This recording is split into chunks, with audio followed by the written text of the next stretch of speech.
بڑے صاحب کے زمانے میں اس علاقے میں یہ واحد بنگلہ ہوا کرتا تھا۔ میں رحمت بابا کی بات سن کر ہنسا۔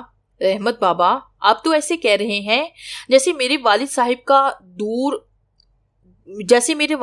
کا دور 100 سال پرانا ہو۔ اگر میں غلط نہیں ہوں تو پچھلے 10 برسوں کے درمیان یہاں آس پاس بنگلے اور کوٹھیاں تعمیر ہوئی ہیں۔ رحمت بابا نے اس بات میں سر ہلایا۔ جی صاحب، آپ بالکل ٹھیک کہتے ہیں۔ میں نے فوراً چائے کا کپ اٹھایا۔ دفعتاً ایک کربناک نسوانی چیخ میری سماعت سے ٹکرائی۔ میری نگاہوں نے میری سماعت کا تعاقب کیا تو وہ چیخ میرے گھر کے بالکل سامنے والی کوٹھی سے ابھری تھی۔ اب مسلسل اس کوٹھی سے چیخوں اور شور شرابے کی آوازیں آ رہی تھی، جیسے کوئی کسی کو بڑی بے دردی سے پیٹ رہا ہو۔ میں نے فوراً رحمت بابا کی طرف سوالیہ نگاہوں سے دیکھ کر بولا، یہ چیخیں، یہ شور کیسا ہے؟ رحمت بابا تحمل سے بولے، آپ اس طرف دھیان نہ دیں، یہ روز روز کا تماشا ہے، میں تو عادی ہو چکا ہوں۔ آپ نئے ہیں اس لیے آپ کو عجیب لگ رہا ہے۔ مجھے رحمت بابا کے اطمینان سے الجھن ہونے لگی تھی۔ میں نے یکلخت پوچھا، مگر پتا تو چلے کہ یہ کیا تماشا ہے؟ سامنے والی کوٹھی میں ایک بد دماغ بندہ رہتا ہے، آئے روز اپنی بیوی کو مارتا پیٹتا رہتا ہے، اس پر شک کرتا ہے، حالانکہ وہ نہایت ہی شریف عورت ہے۔ میں نے غصے سے سر کو جھٹکا۔ یہ تو سراسر زیادتی ہے، اس عورت کے ساتھ کوئی بولتا کیوں نہیں، کوئی مدد کیوں نہیں کرتا اس عورت کی؟ میری بات سن کر رحمت بابا کے لہجے میں تلخی اتر آئی۔ جہاں اس بیچاری عورت کے اپنے اس کے لیے کچھ نہیں کر سکتے، وہاں کوئی غیر اس کے لیے کیا کر سکتا ہے؟ بس خدا ہی اس ظالم انسان کو ہدایت دے۔ یہ ظلم ہے رحمت بابا، میں خود اس شخص سے بات کروں گا۔ رحمت بابا تیز لہجے میں بولے، آپ اس کے لیے کیا کر سکتے ہیں؟ اگر اس کے شوہر کو سمجھائیں گے تو وہ الٹا آپ سے الجھے گا اور آپ سے پوچھے گا کہ آپ کیوں اس کے معاملے میں دخل دے رہے ہیں۔ آپ کا اس کی بیوی سے کیا تعلق ہے؟ معاملہ الٹا خراب ہو جائے گا۔ آپ خاموش ہی رہیں تو بہتر ہے۔ رحمت بابا کی بات نے مجھے لاجواب کر دیا تھا اور میں بددل ہو کر ناشتہ کیے بغیر ہی آفس چلا گیا۔ بنگلے میں آئے ہوئے مجھے 1 ہفتہ ہو چکا تھا۔ اس رات میں بیڈ پر دراز ایک کتاب پڑھ رہا تھا کہ اس عورت کی ہولناک چیخ میری سماعت سے پھر ٹکرائی تو میں یکدم چونک اٹھا۔ وہ خبیث انسان اس وقت بھی اسے مار رہا ہے، مگر میں اس کے لیے کیا کر سکتا ہوں؟ میں نے غصے سے کھولتے ہوئے سوچا اور بے اختیار بے بسی سے اپنی توجہ پھر کتاب کی طرف مرکوز کر دی، مگر یہ سلسلہ کم ہونے کی بجائے بڑھتا جا رہا تھا۔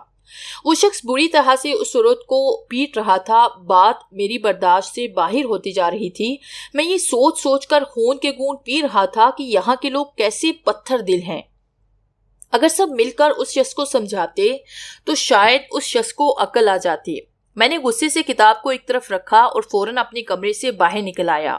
پھر اسی لمحے اس عورت کی اذیت ناک چیخ ابھری اور میں لرز گیا۔ اس کے بعد مکمل طور پر خاموشی چھا گئی تھی۔ میں بھاگتا ہوا باہر نکلا اور مرکزی گیٹ کھولتے ہی مجھے لوگوں کا ایک ہجوم نظر آیا جو سامنے والی کوٹھی کے سامنے جمع تھا۔ اس ہجوم میں سے ایک عمر رسیدہ شخص نکلا اور اس کوٹھی کے مرکزی گیٹ کی گھنٹی بجانے لگا۔ کچھ دیر تک کوئی رد عمل واضح نہ ہوا۔ آخر باہمی مشورے سے ایک نوجوان دیوار پھلانگ کر کوٹھی کے اندر کود گیا اور اندر سے کوٹھی کا گیٹ کھول دیا۔ میں اس ہجوم سمیت کوٹھی کے اندر داخل ہو گیا۔ ڈرائنگ روم سے کسی بچے کے رونے کی آواز آ رہی تھی۔ میں فوراً آگے بڑھا۔ چند لوگوں نے میری تائید کی۔ جب میں ڈرائنگ روم میں داخل ہوا تو ٹھٹک گیا۔ ڈرائنگ روم کا سامان ادھر ادھر بکھرا ہوا تھا۔ وہاں موجود ایک ایک چیز کا جائزہ لیتے ہوئے میری نظر زمین پر پڑے بے حس و حرکت وجود پر ٹھہر گئی۔ وہ وجود اس عورت کا تھا جس کی آوازیں کچھ دیر پہلے آ رہی تھی۔ ایک 6-7 سال کا بچہ اس عورت سے لپٹ کر ہچکیاں لے لے کے رو رہا تھا۔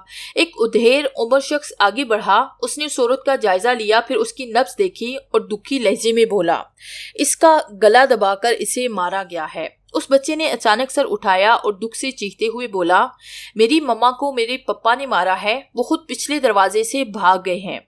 میں سکتے کے عالم میں یہ تمام منظر دیکھ رہا تھا۔ میری نگاہیں اب بھی اس عورت کے بے جان وجود پر جمی ہوئی تھی۔ اس عورت کی پھٹی پھٹی آنکھیں اذیت سے باہر کو ابھری ہوئی تھی اور ناک منہ سے خون نکل رہا تھا۔ مجھے ایسے لگ رہا تھا کہ میں یہ منظر پہلے بھی کہیں دیکھ چکا ہوں، مگر کہاں؟ یہ وہ سوال تھا جس کی وجہ سے میرے دماغ کی رگیں پھٹنے لگی۔ میرے دماغ میں جیسے کوئی دھماکہ سا ہوا اور میرے کان میں شائیں شائیں کی آوازیں گونجنے لگی۔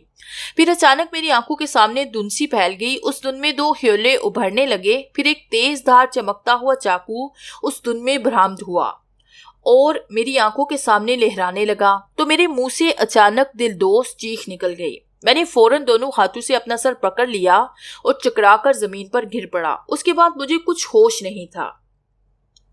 جب مجھے ہوش آیا تو میں اپنے کمرے میں موجود تھا۔ میرے بیڈ کے قریب ہی پڑی کرسیوں پر سلامت انکل، نیلم پریشان حال میں بیٹھے تھے، جبکہ رحمت بابا کھڑے اشک بار آنکھوں سے مجھے گو رہے تھے۔ میرا دماغ اس وقت بالکل ماؤسا ہو چکا تھا۔ میں قطعی سمجھ نہ سکا یہ سب لوگ کیوں یہاں موجود ہیں۔ میں حیرانگی سے بولا، مجھے کیا ہوا تھا؟ نیلم فوراً بولی، آپ کے گھر کے سامنے والے گھر میں ایک عورت کا قتل ہوا ہے۔ جائے وقوع کو دیکھ کر آپ کی طبیعت خراب ہو گئی تھی۔ نیلم کی بات سن کر وہ مناظر میری آنکھوں کے سامنے گھومنے لگے جب میں عورت کی چیخوں کی آوازیں سن کر اس کے گھر کی طرف بھاگا تھا۔ بے اختیار میرے منہ سے نکلا، وہ ظالم اس بیچاری کو مار کر فرار ہو گیا تھا۔ نیلم فوراً بولی، تابش آپ اپنے دماغ پر بوجھ نہ ڈالیں، جو ہونا تھا وہ تو ہو گیا۔ سلامت انکل بھی نیلم کی تائید کرتے ہوئے بولے، نیلم ٹھیک کہتی ہے، تم اپنے دماغ کو ریلیکس کرو، ہمارے معاشرے میں ایسے واقعات اکثر ہوتے رہتے ہیں۔ میرے سر پر شفقت سے ہاتھ پھیرتے ہوئے بولے، بیٹے ہم لوگ اپنی اپنی جگہ بے بس ہیں، ہم کوشش کریں بھی تو کچھ نہیں کر سکتے۔ تم اب اپنے دماغ پر بالکل بوجھ نہ ڈالو، تمہیں ڈاکٹر نے مکمل آرام کرنے کے لیے کہا ہے، ویسے بھی اب رات بہت ہو گئی ہے، ہم جا رہے ہیں۔ وہ دونوں مجھے شب بخیر کہہ کر چلے گئے۔ میں آنکھیں موند کر کچھ دیر یوں ہی پڑا رہا۔ رحمت بابا سمجھے شاید میں سو گیا ہوں تو لائٹ آف کر کے وہ کمرے سے باہر نکل گئے۔ ان کے جانے کے بعد میں کافی دیر اسی واقعے کے متعلق سوچتا رہا۔ پھر اچانک مجھ پر نیند طاری ہونے لگی۔ یوں لگا جیسے کوئی نادیدہ قوت میری آنکھیں بند کر رہی ہو۔ میں جاگنے کی ناکام کوشش کرتے ہوئے نیند میں ڈوبتا چلا گیا۔ دفعتاً میری آنکھوں کے سامنے دھند سی پھیل گئی۔ اس دھند میں دو ہیولے نمودار ہوئے۔ وہ اس قدر لمبے، ترنگے اور غیر واضح تھے کہ میں ان کے متعلق کچھ اندازہ نہ کر پایا۔ اس ساتھ ایک ہیولے نے دوسرے ہیولے پر حملہ کر دیا اور یوں دیکھتے ہی دیکھتے وہ دونوں ہیولے مدھم ہوتے ہوئے پس منظر سے چلے گئے۔ پھر اس دھند میں ایک تیز دھار چمکتا ہوا خنجر اچانک ہی میری آنکھوں کے سامنے آ گیا، جسے دیکھ کر خوف کی شدت سے میری سانسیں اکھڑنے لگی، میرا دم گھٹنے لگا۔ میں چیخنا چاہتا تھا مگر میری آواز میرے حلق میں اٹک کر رہ گئی تھی۔ یہ اذیت ناک کیفیت کچھ دیر تک مجھ پر مسلط رہی، پھر میری آنکھ کھل گئی۔ میں ایک دم اٹھ بیٹھا، میرا پورا وجود پسینے میں نہا چکا تھا اور گھبراہٹ کی وجہ سے میرا سانس بری طرح سے پھول چکا تھا، جیسے میں میلو کا سفر کر کے آیا ہوں۔ میں نے اٹھ کر فوراً پانی پیا اور دوبارہ بیڈ پر لیٹ گیا۔ وہ منظر اس عورت کی لاش دیکھ کر میری آنکھوں کے سامنے ابھرا تھا۔ اب خواب میں بھی وہی منظر میں دیکھ رہا تھا۔ اس خواب نے مجھے پریشان کر دیا تھا، مگر میں پھر بھی خود کو یہ سمجھا کر مطمئن کرتا رہا کہ اس عورت کی موت بری طرح میرے دماغ پر سوار ہوئی تھی، اس لیے یہ خواب مجھے نظر آیا۔ مگر پھر نہ جانے میرا دماغ کیوں مطمئن نہیں ہو رہا تھا۔ صبح میں حسب معمول آفس گیا۔ میں رات والے خواب کی وجہ سے کافی پریشان تھا، مگر میں نے کسی سے اس کا ذکر نہیں کیا۔ وہ دن بھی معمول کے مطابق اچھا گزرا۔ رات جب میں نے سونے کے لیے لیٹا تو وہی خواب مجھے دوبارہ نظر آیا۔ میں بہت پریشان ہوا۔ اس خواب کا دوبارہ نظر آنا واقعی پریشانی کی بات تھی۔ اس کے بعد وہ خواب مجھے تواتر سے ہر رات نظر آنے لگا۔ اس صورتحال نے مجھے ذہنی طور پر بالکل مفلوج کر دیا تھا۔ مجھے سمجھ نہیں آ رہی تھی کہ میں کس سے اپنی کیفیت کا ذکر کروں۔ اب تو یہ حال ہو گیا تھا کہ مجھے کچھ دیر کے لیے نیند آتی، ان چند لمحوں کی نیند میں وہی خواب نظر آتا اور بیدار ہونے کے بعد میں تمام رات جاگتا رہتا۔ یہ انتہائی پریشان کن صورتحال تھی۔ بے بسی یہ تھی کہ میں کسی سے اپنی پریشانی شیئر نہیں کر سکتا تھا، حتیٰ کہ نیلم سے بھی، کیونکہ وہ بھی میری وجہ سے پریشان ہو جاتی۔ اس لیے میں نے برداشت کرنے میں غنیمت جانی، مگر بات جہاں تک محدود رہتی تو قابل برداشت ہوتی۔ ایک شام مجھے اپنے دوست ندیم کی کال آئی۔ اس نے مجھے ڈنر کی دعوت دی تو اس کی بات کا میں بھلا کیسے انکار کر سکتا تھا۔ ندیم سے میری کالج کے زمانے میں دوستی ہوئی تھی۔ ندیم کی فیملی بعد میں امریکہ میں سیٹل ہو گئی۔ وہ خود بھی اپنی تعلیم مکمل کر کے امریکہ چلا گیا تھا۔ اب چند دن پہلے وہ آیا ہوا تھا۔ میں رات 8 بجے ندیم کے گھر میں موجود تھا۔ ندیم ماہر باورچی کی طرح کھانا انتہائی سلیقے سے میز پر سجا رہا تھا۔ آج میں نے کھانا اپنے ہاتھوں سے بنایا ہے، کھا کر بتاؤ کیسا بنا ہے۔ ندیم کرسی پر بیٹھتے ہوئے بولا۔ میں مسکرا کر بولا، پیٹ تو بڑھنا ہے نا، ویسے اتنی مشقت سے اچھا ہے کہ کوئی باورچی رکھ لو۔ یار میں نے کون سا یہاں مستقل رہنا ہے، اب چند دنوں کے لیے کوئی نوکر رکھ لیا کروں گا۔ وہ کچھ دیر کے لیے خاموش ہو گیا اور رغبت سے کھانا کھانے لگا۔ پھر اسے نہ جانے کیوں یاد آ گیا کہ وہ میری طرف دیکھ کر بولا، میں نے تمہارے گھر صبح بھی کال کی تھی، رحمت بابا سے بات ہوئی تھی، وہ بتا رہے تھے کہ کسی عورت کی لاش دے کر تمہاری طبیعت چند دن پہلے خراب ہو گئی تھی۔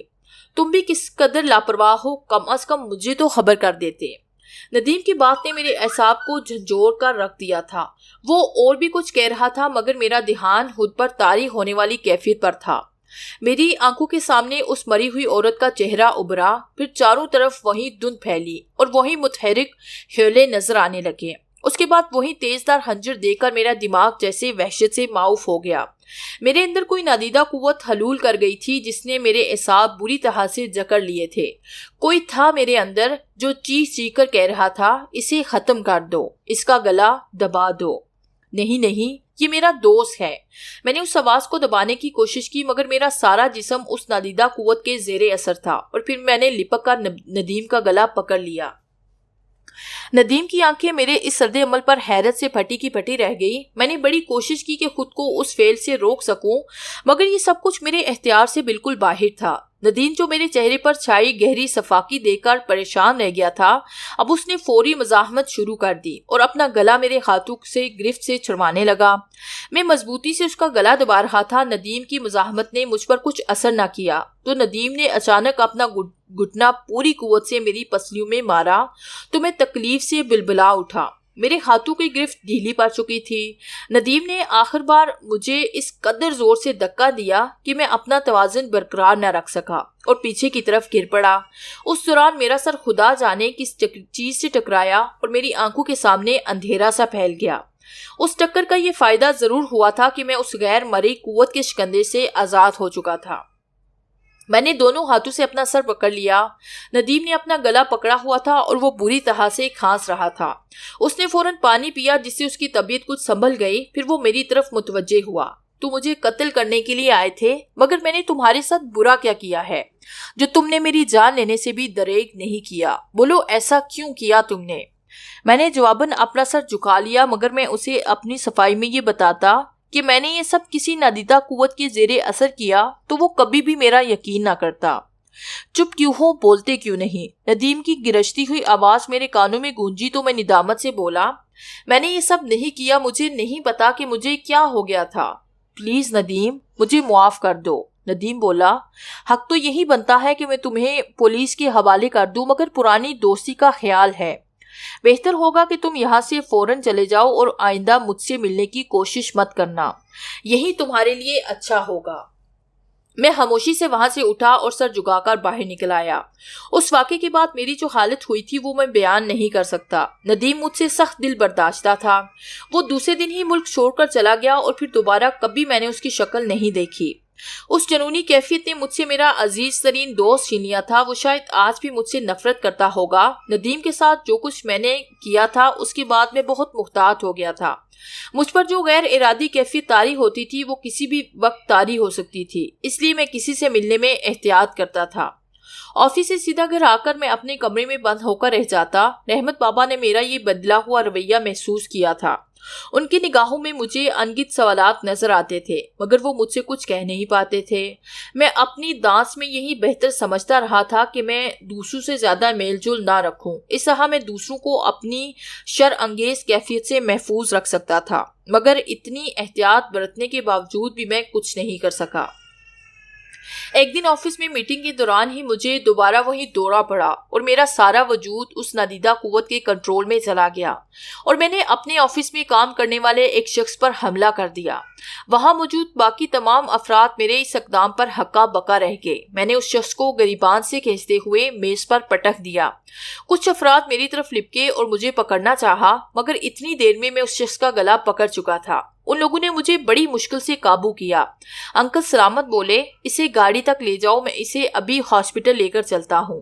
2 بندے مجھے پکڑ کر آفس سے باہر انکل سلامت کی گاڑی کے قریب لے آئے۔ انکل سلامت نے ان بندوں کو مجھے چھوڑنے کا کہا اور واپس بھیج دیا۔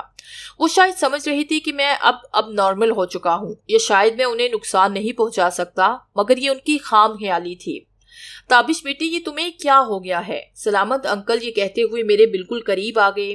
اسی لمحے نیلم بھی وہاں پہنچ چکی تھی اور گمسم نگاہوں سے میرا جائزہ لے رہی تھی۔ میں تمام صورتحال جاننے کے باوجود اس نادیدہ قوت کے سامنے بے بس تھا۔ میرا سارا وجود اس قوت کے زیر اثر تھا۔ آنے والے لمحوں میں کچھ خوفناک اور ناقابل برداشت ہونے والا تھا۔ میں خود کو اس عمل سے باز رکھنے کی کوشش میں اپنے ہی اندر بے بسی سے پھڑپھڑا کر رہ گیا۔ اس وقت میرے دماغ کی رگیں وحشت سے چٹہنے لگی تھی۔ میں نے قہر آلود نگاہوں سے سلامت انکل کی طرف دیکھا اور ان پر جپٹ پڑا۔ ان کا گریبان میرے ہاتھوں میں تھا۔ انکل میری اس حرکت پر حیرت و استعجاب سے سکتے میں آ گئے تھے، جبکہ نیلم فوراً میری طرف لپکی اور میری گرفت سے سلامت انکل کا گریبان چھڑوانے کے لیے باقاعدہ مزاحمت کرنے لگی۔ میں نے ایک زوردار تھپڑ نیلم کو جھڑ دیا۔ وہ اپنا توازن برقرار نہ رکھ سکی اور چکراتی ہوئی زمین پر گر پڑی۔ وہ چیخ چیخ کر لوگوں کو مدد کے لیے بلانے لگی۔ اس کا شور سن کر کئی لوگ آفس سے اور کئی لوگ آس پاس سے بھاگتے ہوئے میری طرف لپکے۔ میں ان کی پرواہ کیے بغیر سلامت انکل کو گھسیٹتا ہوا دیوار کے ساتھ لگا دیا اور ان کا گلا دبانے لگا۔ ان لوگوں نے سلامت انکل کو میری گرفت سے چھڑوانے کی پوری کوشش کی، مگر میں کسی صورت ان کو چھوڑنے کے لیے تیار نہیں تھا۔ اسی لمحے کسی نے کوئی وزنی چیز میرے سر پر ماری۔ میرے سر میں درد کی شدید ٹیسیں ابھری۔ میں نے فوراً سلامت انکل کا گلا چھوڑ کر اپنا سر پکڑ لیا۔ اس لمحے مجھے احساس ہوا کہ میرا وجود اس نادیدہ قوت کے حصار سے آزاد ہو چکا تھا۔ خون ابل ابل کر میرا چہرہ اور میرے ہاتھ تر کرنے لگا۔ میں نے فوراً پلٹ کر دیکھا تو میری آنکھوں میں حیرت امڑ آئی۔ نیلم ایک ہاتھ میں اینٹ اٹھائے کھڑی تھی۔ اینٹ کی کافی کاری ضرب لگی تھی۔ میرا دماغ درد سے پھٹنے لگا تھا اور میں چکرا کر گر پڑا۔ میرا دماغ مکمل طور پر غنودگی میں ڈوبتا چلا گیا۔ جب مجھے ہوش آیا تو میں ہاسپٹل میں تھا۔ میں نے اپنی آنکھیں کھولی تو درد کی ایک شدید تیز میرے پورے سر میں دوڑنے لگی۔ میں نے فوراً اپنا سر پکڑ لیا۔ میرے سر پر پٹی بندھی ہوئی تھی۔ شروع میں تو میں کچھ سمجھ نہیں پایا کہ میں ہاسپٹل میں کیسے پہنچا۔ پھر اچانک گزشتہ واقعات میری آنکھوں کے سامنے گھومنے لگے اور میں نے فوراً گھبرا کر ارد گرد کا جائزہ لیا۔ سلامت انکل میرے بیڈ کے قریب ہی ایک کرسی پر بیٹھے تھے، جبکہ نیلم کھڑکی کے پاس کھڑی دوپٹے کے پلو سے اپنے آنسو صاف کر رہی تھی۔ میں جو کچھ سلامت انکل اور نیلم کے ساتھ کر چکا تھا وہ ناقابل معافی تھا۔ میں ان کے سامنے آنکھ اٹھانے کے قابل نہیں رہا تھا اور یقیناً نیلم کی نظروں سے بھی میں گر چکا تھا۔ شرمندگی کے احساس سے میرا دماغ شل ہونے لگا۔ میں غمزدہ لہجے میں بولا، انکل میں جو کچھ آپ کے ساتھ کر چکا ہوں مجھے سمجھ نہیں آتا میں کس منہ سے آپ سے معافی مانگوں۔ میں اس قابل نہیں کہ میں انسانوں کے درمیان رہوں۔ میں موذی ہوں۔ آپ سب کے لیے کاش مجھے موت آ جائے۔ میں زندہ نہیں رہنا چاہتا۔ آخری الفاظ کہتے ہوئے میری آواز رن گئی۔ سلامت انکل نے شفقت سے میرے سر پر ہاتھ پھیرا تو بے اختیار میری آنکھوں سے آنسو بہنے لگے۔ سلامت انکل دھیمے لہجے میں بولے، حوصلہ کرو بیٹا، صبر سے کام لو۔ میں روتے ہوئے بولا، انکل میں آپ کو بتا نہیں سکتا کہ میں کس مشکل کا شکار ہوں۔ میں جس کیفیت کا شکار ہوں اس میں کسی کو بھی میں نقصان پہنچا سکتا ہوں۔ سلامت انکل نرمی سے بولے، بیٹا جو کچھ تم نے ہمارے ساتھ اور آفس کے اس بندے کے ساتھ کیا مجھے یقین ہے کہ تم نے اپنے ہوش و حواس میں نہیں کیا۔ تمہاری حالت پر میں کافی دن سے غور کر رہا تھا۔ تمہیں دیکھ کر ہی اندازہ ہو جاتا تھا کہ تم کسی الجھن کا شکار ہو۔ مجھے امید تھی کہ تم مجھے کچھ بتاؤ گے مگر تم سب سے گریزاں رہے۔ اب جب کہ سب لوگوں پر تمہاری حالت کھل چکی ہے تو تم مجھے بتا رہے ہو مگر اب بھی کچھ نہیں بگڑا۔ میں نے اپنے ایک دوست ڈاکٹر نجم سے بات کی ہے، ان کا بھی یہی خیال ہے کہ تم کسی ذہنی الجھن کا شکار ہو۔ میں عام لوگوں کی طرح نہیں سوچتا بلکہ میں ہر چیز کو اس کے ہر پہلو سے دیکھتا ہوں۔ ڈاکٹر نجم بہت اچھے ماہر نفسیات ہیں، مجھے یقین ہے تمہیں ان سے ضرور افاقہ ہوگا۔ تم یہاں سے ڈسچارج ہو جاؤ پھر وہ تمہارا علاج کریں گے۔ سلامت انکل نے بڑی تفصیل سے مجھے سمجھایا تھا مگر میرا دل کسی لمحے چین نہیں لے رہا تھا۔ میں اپنے پیاروں کے ساتھ کتنا خطک آمیز سلوک کر چکا تھا۔ دل یہی چاہتا تھا کہ میں خودکشی کر لوں۔ نیلم اس وقت مجھ سے کوئی بات نہیں کر رہی تھی۔ خاموشی سے سلامت انکل کے ساتھ واپس چلی گئی مگر میں چاہتا تھا کہ وہ اتنی آسانی سے سب کچھ نہیں بھولے گی۔ مجھے ایک دن بعد ہاسپٹل سے ڈسچارج کر دیا گیا۔ چند دن میں میرے سر پر چوٹ کا زخم بھی ٹھیک ہونے لگا۔ اس دوران نیلم ایک بار بھی مجھ سے ملنے میرے گھر نہیں آئی تھی، جبکہ سلامت انکل اور ڈاکٹر نجم باقاعدگی سے مجھے دیکھنے آتے رہے۔ پھر مکمل طور پر ٹھیک ہونے پر میں ڈاکٹر نجم کے کلینک جانے لگا۔ وہ ایک نفیس انسان تھے۔ ان کے سامنے اپنی کیفیات بیان کر کے مجھے ذہنی سکون ملتا تھا۔ ڈاکٹر نجم نے مجھے کچھ ایسی ادویات دی جن کے استعمال سے مجھے اطمینان ہوا تھا، کیونکہ میری منتشر کیفیات کافی حد تک میرے قابو میں رہتی تھی۔ البتہ وہ خواب مسلسل مجھے نظر آ رہا تھا۔ ڈاکٹر نجم کا خیال تھا اس خواب کے پیچھے کوئی نہ کوئی خاص وجہ ضرور چھپی تھی۔ وہ وجہ جاننے کے لیے ڈاکٹر نجم بےتاب تھے۔ اور روز ڈاکٹر نجم نے مجھے کلینک ذرا جلدی بلا لیا۔ میں ڈاکٹر نجم کے سامنے بیٹھا تھا۔ ڈاکٹر نجم بڑے نرمی سے بولے، مجھے یقین ہے کہ تمہارے ماضی میں ضرور ایسا کچھ چھپا ہے جس کی وجہ سے تم پر اضطراری کیفیت طاری ہوتی ہے۔ آج تم یوں سمجھو کہ میرے علاج کا آخری مرحلہ ہے۔ اگر آج میں اپنی کوشش میں کامیاب ہو گیا تو مجھے 100% یقین ہے کہ تم مکمل طور پر نارمل ہو جاؤ گے۔ میں حیرت سے بولا، کیا واقعی ایسا ہو سکتا ہے؟ میں تو اپنی طرف سے بالکل مایوس ہو چکا ہوں، وہ خواب اب بھی مجھے نظر آتا ہے۔ ڈاکٹر نجم فوراً بولے، اس خواب میں ضرور ایسا کچھ ہے جو تم پر واضح نہیں ہو پاتا۔ اب آخری مرحلے کا انحصار تم پر ہے۔ تم نے مکمل طور پر مجھ سے تعاون کیا تو تم اس بیماری سے اپنا پیچھا چھڑا سکو گے۔ میں گھبرا کر بولا، کیا کوئی مشکل مرحلہ ہے؟ کہیں آپ مجھے بجلی کے جھٹکے تو نہیں لگانے والے؟ ڈاکٹر نجم میری اس بات پر بے ساختہ مسکرا دیے۔ ارے نہیں، گھبراؤ نہیں، میں ایسا کچھ نہیں کروں گا۔ علاج کے دوران گزشتہ واقعات بالکل ایسے تم پر واضح ہوں گے جیسے تم کوئی خواب دیکھ رہے ہو۔ جب ہم ہوش میں آنے کے بعد کئی بار اپنے خوابوں سے آگاہ ہوتے ہیں، اسی طرح تم بھی ان واقعات سے باخبر ہو جاؤ گے۔ میں گہرا سانس لے کر بولا، ٹھیک ہے ڈاکٹر صاحب، میں بالکل تیار ہوں۔ ڈاکٹر نجم اٹھے اور مجھے اپنے ساتھ لے کر ایک کمرے میں داخل ہو گئے۔ کمرے میں مکمل اندھیرا تھا۔ ڈاکٹر نجم نے بٹن دبایا تو کمرے میں 0 وولٹ کا بلب جلنے لگا۔ میں نے کمرے کا جائزہ لیا۔ کمرے میں ایک طرف پلنگ نما صوفہ پڑا تھا، اس صوفے سے کچھ فاصلے پر ایک کرسی اور میز پڑا تھا۔ میز پر بھی کچھ چیزیں موجود تھی جن کی طرف میں نے توجہ نہیں دی تھی۔ میں ڈاکٹر نجم کے کہنے پر اس صوفے پر لیٹ گیا اور اپنے اعصاب مکمل طور پر ڈھیلے چھوڑ دیے۔ ڈاکٹر نجم نے مجھے مزید ہدایات دی جن پر میں نے مکمل عمل کیا۔ اسی لمحے مجھ پر ایسی کیفیت طاری تھی جسے شاید میں لفظوں میں بیان نہ کر سکوں۔ میرا دماغ بالکل سنسا ہو گیا تھا، میری نگاہیں چھت پر ٹکی ہوئی تھی۔ ڈاکٹر نے جیسے مجھ پر طلسم قائم کر دیا تھا۔ اس وقت میرے دماغ میں صرف ایک ہی بات بس گئی تھی کہ ڈاکٹر نجم کی ہر بات پر عمل کرنا مجھ پر لازم ہے، مگر کیوں؟ یہ سوال سوچنے کی مجھ میں صلاحیت اس وقت ختم ہو چکی تھی، بلکہ یوں کہنا مناسب ہوگا کہ خود سوچنے سمجھنے کی میری تمام صلاحیتیں سلب ہو چکی تھی۔ میں مکمل طور پر ڈاکٹر نجم کا تابع ہو چکا تھا۔ ڈاکٹر نجم نے مجھے حکم دیا میں پھر اس خواب کو دیکھوں اور ساتھ ساتھ بولتا جاؤں۔ جو مجھ پر کیفیات طاری ہوں گی ان کو میں بیان کروں۔ میں نے ان کے حکم کے مطابق اس خواب کے متعلق سوچا تو وہ خواب فوراً میری آنکھوں کے سامنے نمودار ہو گیا۔ دن کے گہرے سائے مسلسل میری آنکھوں کے سامنے پھیلنے لگے اور پھر اس دن میں ہی وہیں 2 ہیولے ابھرے۔ اس ساتھ ڈاکٹر کی سحر انگیز آواز میری سماعت سے ٹکرائی، یہ کیسی دن تمہارے سامنے پھیلی ہوئی ہے؟ یہ 2 ہیولے کون ہیں؟ اس دن کو اپنے سامنے سے ہٹا دو، شاباش، اسے اپنے سامنے سے ہٹا دو۔ میں نے اپنے دماغ پر پورا دباؤ ڈالا تو وہ دن آہستہ آہستہ میرے دماغ سے چھٹنے لگی۔ وہ 2 ہیولے واضح ہونے لگے اور پھر وہ سارا منظر واضح ہو گیا۔ ایک قوی ہیکل شخص نے ایک عورت کو بالوں سے بری طرح پکڑ رکھا تھا۔ ان دونوں کے چہرے اور نقش و نگار واضح نہیں ہو رہے تھے، مگر وہاں کا ماحول مجھے کافی مانوس محسوس ہو رہا تھا۔ وہ قوی ہیکل شخص اس عورت کے بالوں سے جھٹکا دیتے ہوئے گر جا، آج پھر تو اس خبیث سے ملنے گئی تھی؟ وہ عورت روتے ہوئے بولی، میں اپنے بیٹے کی دوا لینے گئی تھی، اس کی طبیعت شام سے بہت خراب ہو رہی تھی۔ وہ شخص نفرت آمیز لہجے میں بولا، دوا لینے گئی تھی یا اپنے سابقہ منگیتر سے ملاقات کرنے گئی تھی؟ میں نے خود تجھے اس کے ساتھ دیکھا ہے۔ عورت اپنی صفائی دیتے ہوئے بولی، وہ مجھے آج اتفاقاً راستے میں ملا تھا، تمہارا حال پوچھ رہا تھا، اور تم کیوں بھول جاتے ہو کہ وہ میرا چچا زاد بھائی بھی ہے؟